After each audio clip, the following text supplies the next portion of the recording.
السلام عليكم. اعتذر عن هالغيبة، جايب لكم اليوم سالفة حلوة.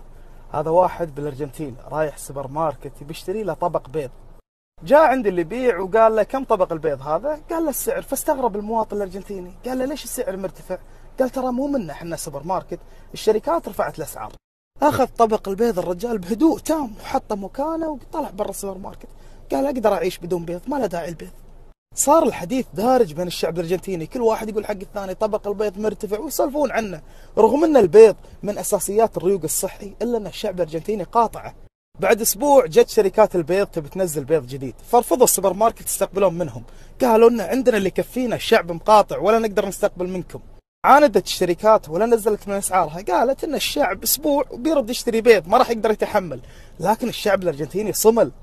بعد ما تجاوز الشعب الارجنتيني اسبوعين من المقاطعه وخسرت الشركات، اجتمعت الشركات ثاني مره واصدرت بيان.